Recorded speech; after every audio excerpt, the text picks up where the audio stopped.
Hi friends, నేను మీ విలమాని. ఇప్పుడు మనం చూస్తున్నది పరవని వత్తి. దానికి మనం నీట్గా ఉల్చుకున్న పత్తితో తయారు చేసుకోవాలి. ముందుగా మనం ఎడమ చేతిలో కొంత పత్తిని తీసుకొని కుడి చేతిలో కొద్దిగా పాల తడిని పెడుతూ మనం కిందికి లాగుతూ ఉండాలి.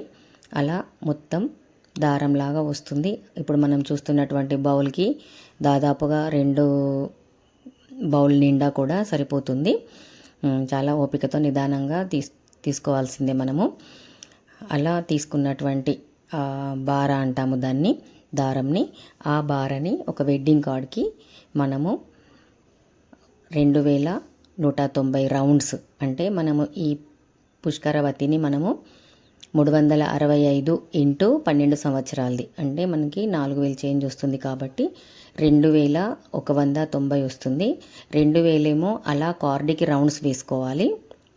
అంటే అటు ఇటు కలిపితే 2 వత్తులు అన్నట్టు మనకి.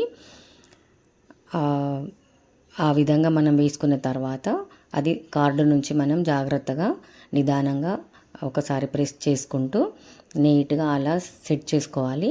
తర్వాత దాన్ని వెడ్డింగ్ కార్డ్ నుండి విడదీసి జాగ్రత్తగా పెట్టుకొని మనం దానిపైన మనం ముట్టించుకోవడానికని వత్తిలాగా రావడానికి మన 4 వేళ్ళని, ఎడమ చేతితో ఉన్నటువంటి 4 వేళ్ళని కొద్దిగా మనం దూరంగా పెట్టుకొని ఆ విధంగా మిగతా 200 రౌండ్లు, యాక్చువల్గా అయితే 190 ఉంటుంది, కానీ మనం లెక్క మర్చిపోయినా కూడా బాగుంటుందేమో అని చెప్పేసి ఇంకొక 10 రౌండ్స్ ఎక్కువ వేసుకున్నా నష్టం లేదు.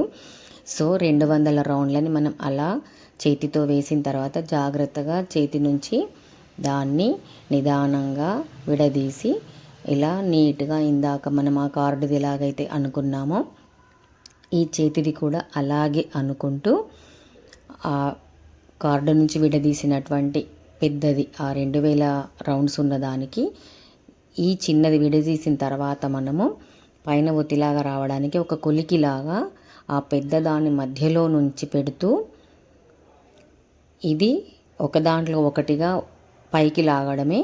ఇప్పుడు వీడియోలో చూస్తున్నట్టుగా మనం అలా నీట్గా రౌండ్గా అనుకున్న దానిని అలా కార్డు నుంచి విడదీసిన దాంట్లో మధ్యలో నుంచి పెట్టేసి ఆ చిన్న రౌండ్లో నుంచి ఇటువైపు నుంచి అటు పెట్టి లాగడమే. అది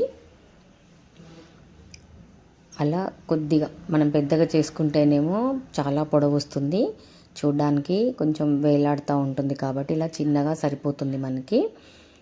అలా కొంచెం కష్టపడి అలా పైకి లాగేస్తే చాలా బాగుంటుంది. చూసారు కదా ఎంత బాగా ఉంది. నీట్గా మనం ఒలుచుకునేటప్పుడే పత్తిని చెత్తా చెదారం లేకుండా నీట్గా ఒలుచుకోవాలి. ఇలా తెల్లగా చూడ్డానికి కూడా చాలా అందంగా కనపడుతుంది కదా.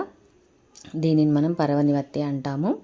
సో ఇది 12 సంవత్సరాలకి సంబంధించింది. ఈ పుష్కరం సందర్భంగా, కుంభమేళ సందర్భంగా ఇది వెలిగించుకోవడానికి చాలా బాగుంటుంది. Thank you so much.